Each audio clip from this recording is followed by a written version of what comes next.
Elhamdülillahi Rabbil alemin ve salatu ve selamu ala eşrefil mursalin. Antar tarauunu okup жатқан болатынбыз. Соның өткен дәрісте тоқтаған жерден жалғастырып оқып кете берелік. Faslun fi halifil qaul.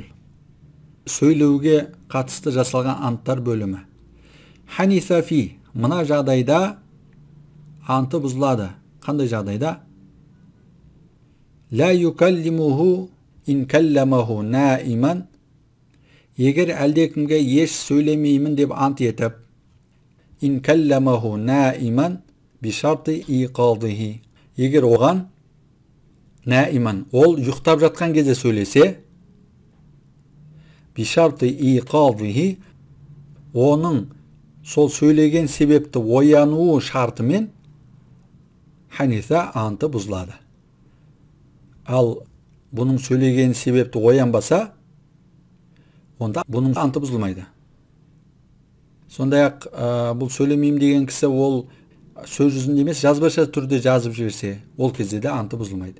Себебі жазбаша түрде жазу деген сөз ол ауызша сөйлеуге жатпайды, сондықтан да анты бұзылмайды.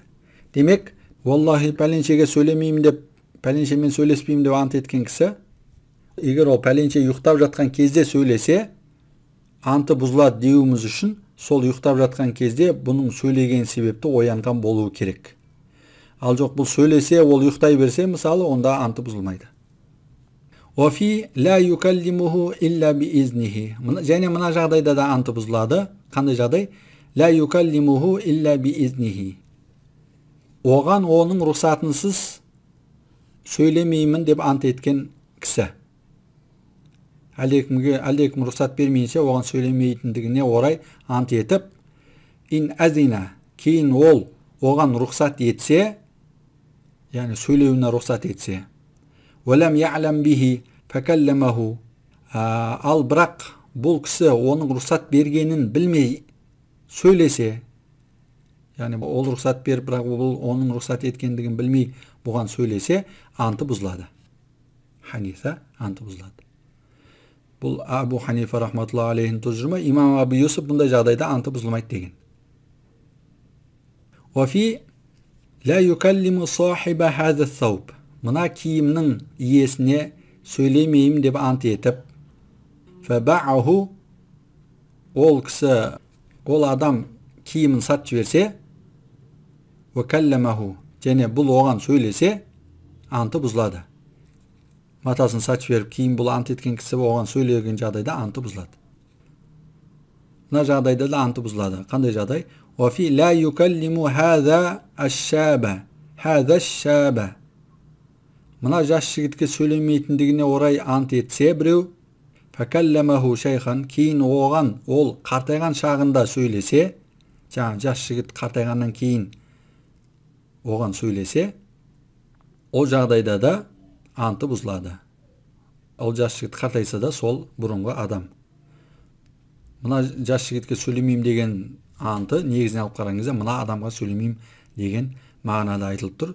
Сол себептен ол қартайса да, сол жас күнінде сөйлесе де анты бұзылады. Офи, және мына жағдайда да анты бұзылады. Офи хаза хуррун ин би'туху. Мен мына құлды сатар болсам, ол құл азат болсын деп айтқаннан кейін, офи хаза хуррун ин би'туху ау иштарайтуху. Мен мына құлды сатар болсам, немесе ол құлды сатып алар болсам, ол азат болсын деп айтқаннан кейін, ин ақада бил хияри, бірақ сатып алу келісім шарты 3 күн ойлану шартымен келісімге отырған болса, онда анты бұзылып құл азат болады. Тура сол сияқты сөйтіп ант еткеннен кейін фасид келісіммен сатқан жағдайда, немесе мауқуф келісіммен сатқан жағдайда, ол құл азат болады. Өйткені бұндай келісім толық емес, бірақ сату ісі іс жүзінде жүзеге асқандықтан ол антын орындаған болып саналады және азат болып отыр. Бірақ егер оны толыққанды келісіммен сатқан болса, онда азат болмайды. Өйткені ол жағдайда ол құл басқаның меншігіне өтеді. Ол жағдайға ишара етіп ғалым былай дейді. Мына жерде негізі ин би'туху ау иштарайтуху ин ақада бил хияр деген сөйлем болу керек. Мына жерде ау иштарайтуху ин ақада бил хияр деген мына жердегі сөйлем орын ауысып кеткен сияқты. Негізі мына жердегі сөйлем мына жерде тұру керек. Вал жазау ла янзилу фи гойрил милк. Вал жазау ал толыққанды келісім жүзеге асқан болса, келісім шарт толыққанды жасалған болса, ешқандай шарт қосылмаған болса, мысалы 3 күн ойланайын, пәлен күн ойланайын деген сияқты. Ондай жағдайда ол басқаның меншігіне өткендіктен құл азаттығын аламай қалады. Ол жағдайға ишара етіп ғалым былай деді мына жерде. Вал жазау ла янзилу фи гойри милк дейді.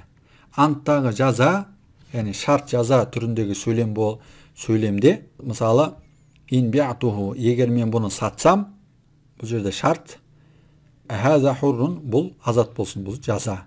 Яғни шарт жаза түріндегі сөйлем. Мына осындай шарт жаза түріндегі сөйлемдегі жаза бөлігі сатсам деген шарт, азат болсын деген жаза мысалы. Ол жерде азат болсын деген бөлігі ла янзилу фи гойрил милк дейді. Ондай антта жаза бөлігі өзінің меншігі емеске жүрмейді. Ла янзилу фи гойрил милк.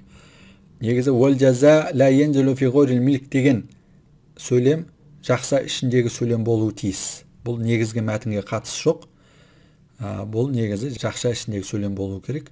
Ал негізгі мәтіндегі сөйлем о фи хаза хуррун ин би'туху ау иштарайтуху ин ақада бил хияр. Міне осы негізгі сөйлем, осы болу керек. Олардың екі ортасындағы мына сөйлем, бұл жақша ішіндегі сөйлем. Дегенмен біз онда да оқып өттік. Мына жағдайда да анты бұзылады. Офи қандай жағдайда? Яғни анты бұзылады деген сөз, шарт қосқан нәрсесі үкімге байланады деген сөз. Ин лам аби'ху, егер ол құлды сатпасам, факада, былай болсын деп ант етсе. Яғни әйелім талақ болсын деп ант етсе, мысалы. Ол кезде олай ант етуші кісі фа'атақа, ол құлын азат еткен болса, ау даббара, немесе мүдәббәр қылса, яғни қожайыны мен өлгеннен кейін бұл азаттығын алсын деп сондай статус берсе ол құлға. Бұрынғы заманда, шариғат бойынша бұрынғы заманда құлға егер қожайыны мен өлгеннен кейін бұл азаттығын алсын дейтін болса, ол құл мүдәббәр болып есептелінген. Мүдәббәр. Қожайын өлген жағдайда, қайтыс болған жағдайда бұл автоматты түрде азаттығын алатын болған. Соны мүдәббәр дейді. Демек, мен мынау құлды сатпасам, әйелім талақ болсын деп ант етіп, ол құлды сатпай, оның орнына азат етіп жіберсе, әудәббара, немесе жаңағыдай мен өлгеннен кейін азаттығын алсын деп сондай мүдәббәр статусын берсе оған, ол кезде де анты бұзылады. Себебі азат ету немесе жаңағыдай мүдәббәр ету ол сату болып есептелмегендіктен анты бұзылып отыр. Анты бұзылып отыр, яғни әйелі талақ болады деген сөз. Ант еткен нәрсесі үкімге байланып отыр. Оби фи'ли вакилихи фи халифил никах. Ары қарай Құда қаласа келесі дәрісімізде жалғастырамыз. Альхамдулиллахи раббил аламин.